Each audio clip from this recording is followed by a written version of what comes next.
Continuamos con la intervención del doctor Jorge Orlando Melo, quien abordará la temática relacionada con el campo y la ciudad en la historia de Colombia. El doctor Melo es licenciado en Filosofía y Letras de la Universidad Nacional de Colombia, máster en Historia Latinoamericana de la Universidad de North Carolina en Chapel Hill y de Estudios de Historia Latinoamericana en la Universidad de Oxford. Ha sido profesor de la Universidad Nacional, de la Universidad del Valle y de la Universidad de los Andes. Consejero presidencial para los derechos humanos, director de bibliotecas y museos del Banco de la República, director de la revista Esquemas y de la revista Cuadernos Colombianos, y ha escrito, además, varios libros referentes a la historia de Colombia. Doctor Melo, bienvenido, muchas gracias. Agradezco esta invitación, es un placer hablar de una cosa que uno no sabe mucho, pero en la que estoy seguro de que puedo dar algunas ideas por el hecho de que el enfoque es algo diferente a lo que ustedes están trabajando. En general, la mirada histórica, mirar 300, 400, 500 años, permite hacer ver grandes procesos, lleva simplificaciones, pero hace ver cosas a veces nuevas en relación con lo que se conoce con más detalle. En el caso de Colombia, yo quiero subrayar algunos puntos en la historia colombiana de las relaciones entre la ciudad y las áreas rurales, la ciudad y el campo. Y es, en primer lugar, que este ha sido un país dominado por la diferenciación regional. Es un país en el cual ni en la época prehispánica ni después de la llegada de los españoles hubo culturas muy unificadas y dominantes. Aquí no hubo culturas como la azteca o como la inca, sino que había centenares de pueblos diferentes, el más grande de los cuales era el de los Chibcha, pero era una sociedad todavía rural, sin ciudades, sin caminos, sin muchas cosas. Y eso se transfirió a la sociedad colonial y a la sociedad posterior, y ahora voy a dar algunos detalles. Porque desde la conquista los españoles se apoyaron en la tradición, en la situación anterior y trajeron sus propios valores. Entonces, este es un país de regiones con mucho conflicto. En el periodo colonial hubo conflictos económicos y cosas de estilo, deseos de ser capital, todo eso. En el siglo XIX, en la independencia, que ahora estamos celebrando los 200 años, esto llevó a que Bogotá, prácticamente nunca los soldados bogotanos pelearon contra los españoles, fue solamente en guerras civiles contra otras regiones que no querían el dominio bogotano. Bogotá fue la única ciudad colombiana tomada por un ejército patriota, encabezado por Simón Bolívar, que vino aquí a obligarlos a someterse a la voluntad de las demás regiones. Y esa cosa se mantuvo en el siglo XIX. Las guerras civiles fueron en gran parte conflictos entre regiones, más que conflictos por otros motivos, más que conflictos sociales, más que conflictos ideológicos, aunque hubo algunas de orden ideológico. Y tenemos unas fases básicas en la relación entre la ciudad y el campo. Una, la del, lo que voy a llamar el dominio urbano. Apenas llegan los españoles, encuentran una sociedad rural de población dispersa y, en cierta manera, su obsesión es que viva en ciudad, que se reduzcan a poblado, dice la norma española, la ley española de 1512. Después se sigue aplicando distintas leyes para tratar de tener una sociedad esencialmente urbana. Pero ese esfuerzo tropieza con una gran cantidad de dificultades, y en el siglo XVII y XVIII uno puede decir que hay procesos de ruralización de la sociedad colombiana. Crecen más las regiones campesinas que las regiones urbanas, que eran las más fuertes al comienzo, y finalmente terminamos el siglo XIX, o llegamos al siglo XIX con una población fundamentalmente dispersa, rural, y con ciudades que siguen siendo dominantes, siguen siendo las que imponen las reglas, pero son de población relativamente pequeña. Y el siglo XIX esto se refuerza con los procesos de colonización, que crean un campesinado de pequeña y mediana propiedad, que es la base del desarrollo económico colombiano del siglo XX, por el café, y esa colonización también se hace en una combinación rara entre esfuerzos por mantener el dominio urbano y la expansión, la formación de campesinados independientes con población dispersa.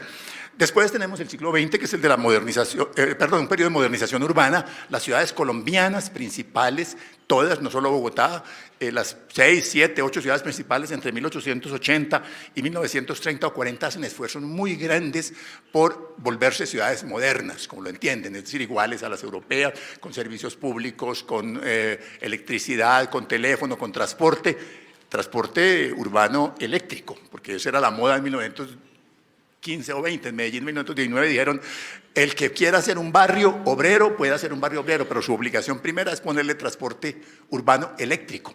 Y lo hicieron, así se hizo el tranvía de Medellín en 1921 por iniciativa privada. Entonces hay un periodo de modernización intensa que tiene otros elementos y en el cual se separa radicalmente el estilo de vida urbano del estilo de vida rural. Allí es donde empieza esa dicotomía tan brusca entre una población urbana que tiene acceso a miles de servicios muy complejos y una población rural relativamente abandonada. Y esto lleva al esfuerzo posterior. Pero del año 30 al año 80 tenemos una expansión urbana aceleradísima en Colombia. Las ciudades crecen, Bogotá crece a veces durante periodos de 20 años al 8-9% anual, multiplica su población por 10 veces en cerca de 40 años. Medellín también y otras ciudades crecen aceleradamente. Y el campo se vuelve un expulsador de población hacia las ciudades. Las ciudades se llenan de población rural y entran en un caos y en una catástrofe que, si uno recuerda las descripciones que se dieron en Colombia de 1960, 70, la ciudad era el caos. Y después de los 80 parece que se hubiera logrado resolver la presión más dura del caos urbano y empieza un esfuerzo de disminución de esas diferencias tan creadas. Había empezado antes, pero se acelera el esfuerzo de disminución de las diferencias entre la vida urbana y la vida rural. Yo he trabajado algunas cosas de estas en relación sobre todo con Medellín, se pueden encontrar en mi página web, buscando Jorge Orlando Melo, Medellín, las 3 vías de la modernización, son estudios del siglo XIX de cosas, pero que pueden tener algunos elementos interesantes y comunes con otras ciudades. Bueno, cuando llegan los españoles acá, ya les decía, fundan ciudades. La regla es vivir en ciudades. Y como aquí no hay una población urbana muy grande, esas ciudades son fundamentalmente las ciudades de los españoles. Solamente tienen derechos reales los que viven en las ciudades. No pueden ser miembros de los cabildos, que son las autoridades locales, sino los que tienen casa poblada en la ciudad. Y esto hace que en general, en el primer periodo colonial, los españoles vivan en ciudades y no sea usual, incluso cuando tienen una hacienda o tienen indios que vivan en la hacienda, viven en su casa urbana y tienen una segunda residencia a la que van de vez en cuando. Más bien traen a veces las indias y los indios a servir en la casa urbana de la ciudad de Bogotá, por ejemplo. Y en general esa regla se impone a la población española. La corona dice: la única manera de civilizar a los indios es, como dice la palabra cibes, que vivan en cibes, que vivan en ciudades. La ciudad es el modelo de civilización para toda la conquista española, que no siempre lo logran, pero es lo que buscan. Los indios aquí vivían en poblaciones dispersas y entonces donde logran establecer un dominio fuerte sobre la población indígena y sobre una población indígena numerosa como en Bogotá, lo que hacen los españoles es decir, se forman pueblos de indios que siguen el mismo patrón reducido de la ciudad española, es decir, que están trazados con líneas rectas, que tiene una plaza pública. El pequeño pueblo de indios con 800 adultos tiene una plaza pública, tiene calles rectas, tiene una iglesia, etcétera, porque la obsesión obviamente española es que estén a son de campana, o sea, que oigan para ir a misa, para poder ir a las misas y ir a oír al cura. Entonces, esa es la gran parte de civilización. Por lo otro, también la convivencia, porque el poblador rural vive solo, el poblador urbano tiene que tener en cuenta lo que hacen los demás. Como decían aquí en el siglo XVIII, cuando había muchos esfuerzos por tratar de reducir la población rural a urbana, es que la gente del campo es montaraz, salvaje, faltos de moral y de civil educación, decía una cédula real de 1802. El campo se ve como lo que es lo contrario de cualquier tipo de civilización. Y esto tiene cierto contraste con otras regiones latinoamericanas donde el peso de las haciendas fue muy grande y dominó, aquí no pesaron tanto, y por lo tanto se mantuvo de verdad esta preocupación por el dominio urbano durante todos los 300 años del periodo colonial. En las zonas como de Bogotá, donde se hacía el pueblo indígena, se establecían además los cultivos de los indígenas. Generalmente se reservaba más o menos, probablemente el 10% de la tierra que tenían los indios, se le dejaba a los indios para que siguieran sembrando sus cultivos, el maíz y la papa, y a los españoles, en las zonas planas como la sabana y cerca de los ríos, se les daban las grandes extensiones para que tuvieran ganado, que no era muy productivo y que no producía una gran alimentación. La gente siguió viviendo del resguardo indígena. En el siglo XVIII, dentro de la concepción española, el resguardo indígena era una zona de vida de indios, pero en estructura que imitaba la ciudad española. Eso es una cosa que tendemos a olvidar. Tenía un cabildo indígena con autoridades iguales a las del cabildo indígena, a los del cabildo civil, pero tenía un encomendero encima y tenía también a veces un corregidor encima que mandaba a los indios. Pero de todas maneras se imitaba el estilo de vida de grupo y se insistía en que tenían que vivir juntos. Pero desde el siglo XVII en este territorio hay muchos sitios donde quedan, la población indígena ha desaparecido, se recupera la selva, hay zonas abandonadas de selva y los mestizos que no tienen un sitio en la sociedad, que no tienen tierra en el resguardo indígena, ni tienen asignaciones de propiedades grandes, muchas veces se van a vivir al monte, a buscar cómo hacer una pequeña colonización, son los colonos. Esto lo ven los españoles con cierta ambigüedad. Al comienzo, con mucho horror. Esto es perder la civilización, esto es volverse montaraces, vivir fuera. El que vive fuera se llama forajido. Esos son los sitios para que la gente se huele cuando ha cometido un delito, etc. De manera que hay un gran esfuerzo colonial por atajar esa formación del campo, de una población campesina. Grandes procesos de colonización, son famosos del de la Torre en la costa atlántica, son expediciones mandadas por las autoridades de Cartagena a acoger a toda la gente que vivía dispersa y obligarla a vivir en pueblos y fundar pueblos. Se funda 38 pueblos en 10 años para que la gente viva en pueblos y no viva dispersa. Los españoles le tienen horror a la vida dispersa. Pero, en realidad, el peso económico es fuerte y lleva a mantener estas poblaciones. Y hay momentos en que los españoles se dan cuenta de que si el modelo básico, simple que tiene en la cabeza, se cambia, probablemente esto no es tan malo. El modelo simple era, los españoles aquí viven de la comida de los indios, tienen un poquitico de ganado propio que les da la carne que no tienen los indios y producen oro y minas, en sus minas, para mandar a Europa. El comercio activo del reino, como se dice, es únicamente oro. El 80-90% de las exportaciones del siglo XVIII son de oro. No hay exportaciones agrícolas, pero empiezan algunos, influidos por la fisiocracia y por otras teorías, a decir, esto es una bobada, no podemos tener comercio activo si no tenemos agricultura, entonces debemos dejar que la gente vaya al campo y monte colonias. Y hay muchos esfuerzos de colonización, el más fuerte de todos oficial es el de Antioquia. Más o menos en 1780 se hizo un gran esfuerzo de colonización con muchas reglas. Por ejemplo, reglas que hoy suenan a veces muy modernas.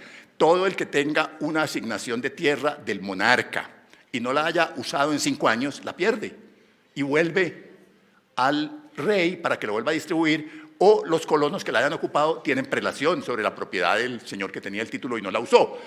Había que tener, decían, morada y labor.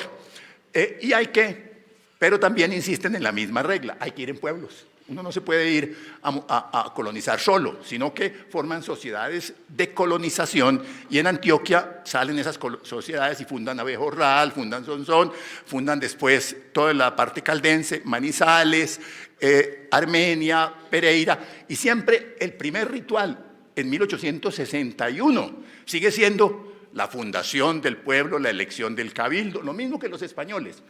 Y allí reparten la tierra. Son pueblos de ladera, estas fundaciones, no son pueblos en zonas planas que las habían monopolizado los ganaderos, y entonces allí dan pequeñas propiedades, 8, 10, 20 hectáreas, las más grandes cuando hay espacio bueno, cuando hay un buen río, el Risaralda, cualquier cosa desde el Cauca, se le da esa tierra a los más ricos de la empresa, a los socios del negocio de la colonización, pero la mayoría de los campesinos reciben una pequeña propiedad que se vuelve propiedad agrícola y que comienzan en el siglo XVII y XVIII, pero se expanden en el XIX ya en la República. Entonces hay un proceso de colonización que va ruralizando el país, va creando una población campesina que ya obviamente sigue dependiendo de las ciudades. Es una población campesina que compra todos sus productos en la tienda de la ciudad, que vende todo lo que produce comercial a un comerciante. Y son esos comerciantes los que le dan la gran fuerza a Antioquia o a Manizales o a otros pueblos. Se vuelven las ciudades comerciales por excelencia, con unas burguesías comerciales grandísimas que no tienen a veces tierras ni tienen minas, pero tienen comercio. Estas colonizaciones, bueno, les mencioné ya las frases típicas. Por ejemplo, dice el rey de España en esa cédula del 1802, averiguar por qué ese reino es el mayor y más precioso de la América, siendo hasta ahora un esqueleto de población, por los interminables terrenos vacíos y dispersión de sus habitantes, los cuales en su mayor parte son hombres de monte, díscolos e indisciplinados, y pide que para remedio a estos males, aumento del erario, de mi real erario, se recojan y unan a poblado a aquellos habitantes, conduciéndolos a ser hombres por la natural humanidad y trato, que es la base para el feliz logro de tan necesarios establecimientos, expidiendo las órdenes correspondientes, etc. En general, esto se le pregunta al país, a la gente que está pensando. Los curas contestan y casi siempre dicen, no, mire, esto realmente no es tan malo, esto está creando una población que si está cerca de la ciudad, viene a misa, cumple las leyes y los curas nos esforzamos. Están hablando, por supuesto, tratando de quedar bien, pero de todos modos, probablemente sí había una subordinación muy fuerte y en esas zonas de colonización lo vemos en el siglo XIX, los curas mandan. El voto siempre es el voto que da el cura. Bueno, esa dispersión agrícola hacia la agricultura crece en el siglo XIX a pesar de que el modelo urbano sigue dominando. Las ciudades son las que la independencia en Colombia son 4 o 5 ciudades, una tras otra, que van declarando que van a formar, como somos ciudades, y en España cayó el rey, hay que formar una junta autónoma. La primera lo hace Cartagena, después Cali, después Pamplona, después Socorro, después Bogotá. Es la quinta ciudad que lo hace. Claro, cuando lo hace Bogotá, los demás dicen, ustedes no crean que esa junta de Bogotá es por ser la junta de Bogotá la de todos nosotros. Cada uno de nosotros ya tiene su junta. Y esa es la guerra que dura 4 o 5 años en la que se dan balas los criollos unos contra otros. Y en el siglo XIX la pelea de federalismo y centralismo es radical, pero tiene que ver con el poder de las ciudades. Son estas ciudades, Cartagena, Medellín, Bogotá, Pamplona, Socorro, Popayán, las que se sienten poderosas y dicen, no podemos someternos a Bogotá, sino hacer un acuerdo común y no podemos. Y tienen un control económico muy fuerte de su área. Son centros de poder. Los grandes ricos viven en la ciudad. Los mineros del Chocó viven en Popayán. Los mineros de Antioquia viven en Santa Fe de Antioquia, en Santa Rosa. No viven en las minas. Son inversionistas remotos que manejan todo desde la ciudad y por eso pesa tanto la ciudad. Pero la ciudad en el siglo XIX cambia muy poco. Y crece muy poco. Cuando uno mira los datos de población, sí encuentra más bien al contrario, que probablemente la población rural hacia 1870 es mayor que la población hacia 1750, la proporción de población que vive fuera de poblados trazados para incluir el pueblo indígena. Va aumentando porque se va expandiendo la colonización independiente, la colonización suelta del pequeño del pequeño colono que tiene 2 hectáreas de pan coger y 5 hectáreas en las que de pronto intenta sembrar café ya a fin de siglo. Pero entonces hay una colonización, hay una expansión rural controlada desde las ciudades. En la zona de Bogotá ocurrió algo muy curioso. Que después pesa mucho en la visión del problema agrario del siglo XX, y fue que los indígenas en el siglo XVIII les habían quitado la gran cantidad de los resguardos y los habían, como eran resguardos del rey, la tierra era la propiedad eminente del rey, al quitarle la tierra a los indios, porque eran poquitos, y para juntarlos, para que vivieran en comunidad con otros 4 o 5 resguardos iguales y juntar 200 personas y no dejar vivir 5 pueblitos de 40 personas. Entonces juntaban y los otros 4 municipios, 4 pueblos de indios, la tierra se remataba por la corona a particulares y crearon más o menos pequeños latifundios, no muchos, ni muy grandes, pero latifundios que correspondían a estas tierritas de los indios. En el siglo XIX, los criollos son liberales, creen en que hay que dar la propiedad igual a los indios y dicen esto es absurdo, que los indios no tengan propiedad de la tierra, hay que dar la tierra, hay que repartir los resguardos, que es una tierra colectiva, que eso va contra todas las ideas pero modernas, pero hay que dársela en propiedad al indio.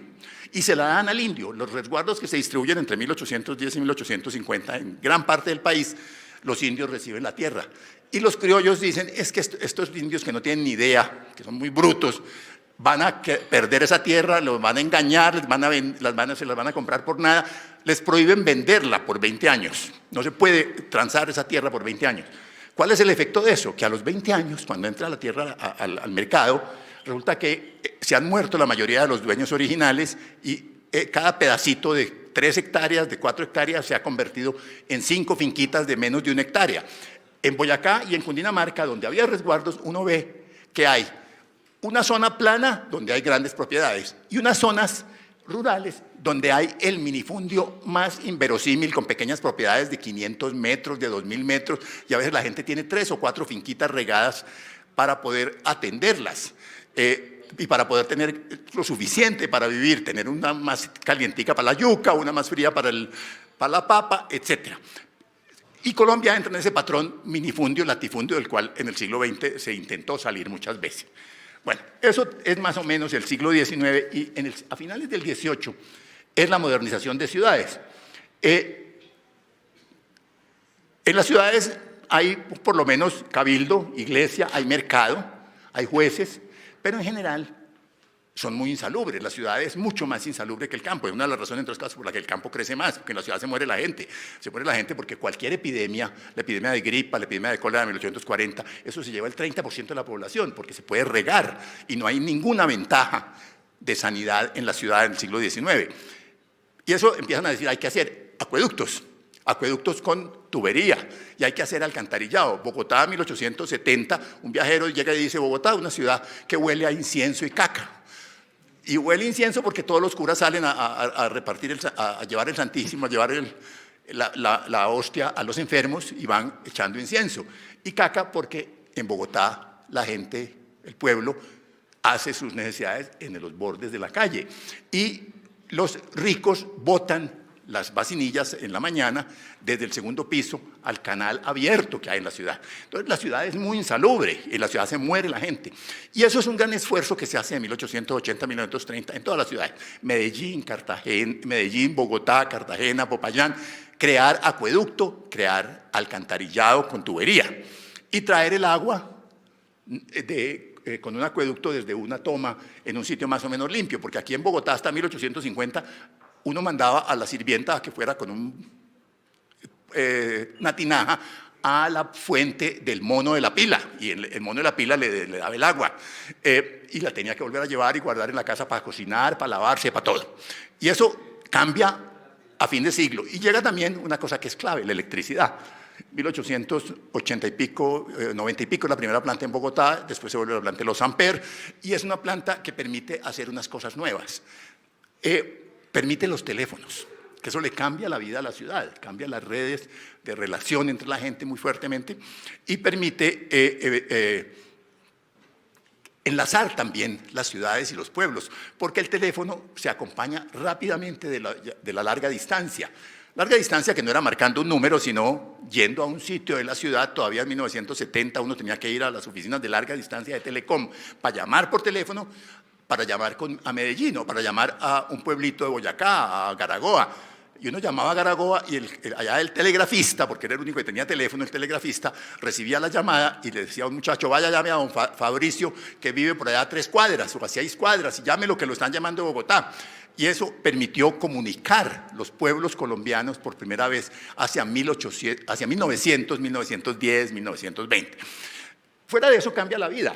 en las casas, en los hogares. La ciudad se modifica radicalmente porque la ciudad, porque sana el agua, porque hay médicos, porque hay escuelas y porque electricidad en las casas es iluminación, es más seguridad. Bogotá monta por primera vez unos serenos que andan con una antorcha en 1830, pero después lo reemplaza por unas iluminaciones públicas de gas, gasolina, y después por iluminación eléctrica a fin de siglo.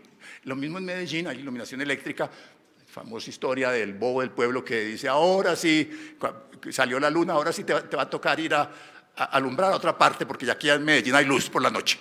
Entonces, hay una expansión de servicios que cambia mucho la ciudad. La convierte además, ahí sí, en otra cosa. Ya no es la ciudad que controla, sino la ciudad que atrae. Empieza todo ese exceso de población rural a venirse a las ciudades. Y de 1910 a 1950, las ciudades colombianas pasan de tener las 30 ciudades más grandes, de tener más o menos 400.000 habitantes, a tener más o menos 10 o 12 millones de habitantes. Es decir, las ciudades grandes, las 30 ciudades más grandes se multiplican infinitamente porque la gente se viene a las ciudades. Se viene porque es atractivo, porque la ciudad es, el nivel de vida, la diferencia es muy grande. Un campesino antioqueño de 1880 y un habitante de una ciudad intermedia de 1880 no tenía condiciones de vida muy diferentes, ni oportunidades de vida muy diferentes, pero en 1930 la diferencia es abismal.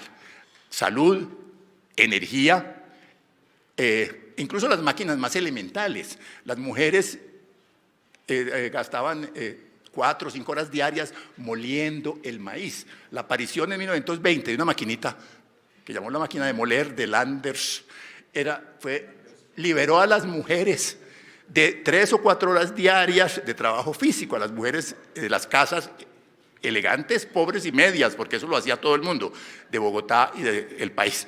Entonces la ciudad se va volviendo algo muy diferente y eso es lo que uno va teniendo. Y en Colombia hubo un incidente que vale la pena mencionar y fue que, pero primero, una cosa fundamental es que las ciudades tienen una oportunidad de empleo nueva, porque en las ciudades se forma la industria. No entramos en ese detalle, pero entre 1910 o 1905 y 1940 crece la industria urbana dramáticamente. Y la industria colombiana de sustitución de importaciones, básicamente. Y se impone en todas partes, sobre todo en las ciudades comerciales, en Barranquilla, en Medellín, en Cali, en Bucaramanga. Allí los comerciantes invierten y compran y hacen finalmente pequeñas industrias que van creciendo y atraen población. En la ciudad se consigue trabajo. Y en las ciudades ese desarrollo industrial refuerza ese crecimiento de las ciudades, que es un crecimiento que va ordenadamente, no es un crecimiento que provoque hasta los años 30 o 40 grandes preocupaciones. En este momento la preocupación es el campo.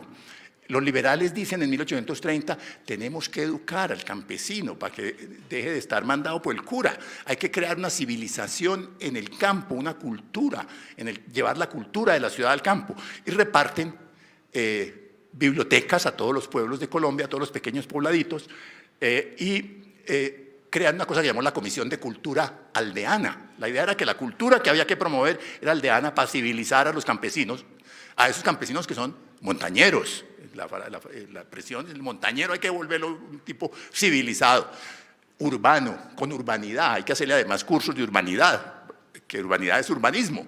Entonces hay esa presión de civilización y hay una preocupación por la propiedad de la tierra, porque hay unos conflictos de propiedad de la tierra interesantes, no muy grandes, se han exagerado, creo yo, su expansión, pero sí son importantes porque hay muchas zonas donde los campesinos entran en conflicto con el gran propietario que tiene un título de hace 1000 años y no lo ha usado. Entonces, el colono entra en conflicto, todo eso. Entonces, hubo mucho conflicto de ese estilo. Y en Colombia un hecho particular, el conflicto político de 1948-1957 llevó a una gran violencia, que fue violencia rural y que provocó la migración masiva de población rural a las ciudades. Y las ciudades se desbordaron. Ahí fue cuando Bogotá, en 1958, era una ciudad en la cual una parte importantísima de la población vivía en tugurios de cartón y de lata. Lo mismo en Cali o en Medellín. Las ciudades se volvieron ciudades ilegales, destruidas, incapaces de resolver sus problemas. Sin embargo, de alguna manera Colombia, si uno lo mira, compara 1960 con 1990, enfrentó el problema urbano bastante exitosamente. Los tugurios se reemplazaron por viviendas de interés social bastante chiquitas y a veces mezquinas, pero de todas maneras con servicios, con limpias, hechas en buen material, con algún ambiente público, ambiente de parque público. Colombia enfrentó el desafío de la crisis urbana razonablemente y empezó a pensar, ¿y ahora qué hacemos para romper esa desigualdad con el mundo campesino? ¿Qué hay que hacer? Y comienzan todas las cosas que ya están en la vida de todos ustedes, la electrificación rural, la escuela nueva, todos los esfuerzos de darle al campo lo que había perdido en este proceso de modernización de las ciudades, de diferenciación. Y ese es el esfuerzo en el que todavía estamos. Yo creo que paro acá porque esto podría dar para horas de conversación, pero la idea es básicamente que estas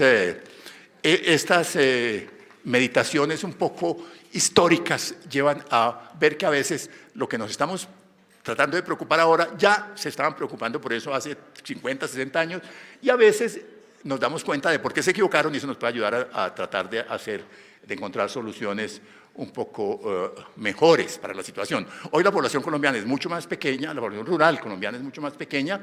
Existen los dos patrones, el patrón de población dispersa, pero ese ya está muy mezclado con población de otro estilo. Hay mucha población rural que es urbana, es decir, que buena parte de la expansión cafetera de los años 70 se atribuyó por algunos estudiosos a la creación de pequeñas fincas de propiedad de inversionistas urbanos. El médico, el abogado que tenía éxito compraba la finquita de 4 o 5 hectáreas y se dedicaba a cultivar café en condiciones mucho más modernas. Entonces el campo se llenó de gente moderna y también hubo mucha transformación en los pequeños poblados. Todos los pequeños poblados tienen hoy electricidad, tienen teléfonos, tienen servicios. Hay mucho cambio, pero todavía evidentemente son muchas las confusiones y las inequidades que se dan y probablemente ese es es el gran desafío de los próximos 10 o 15 años, cómo lograr que vivir en el campo no sea una condena fatal como fue hace 30 o 40 años. Muchas gracias.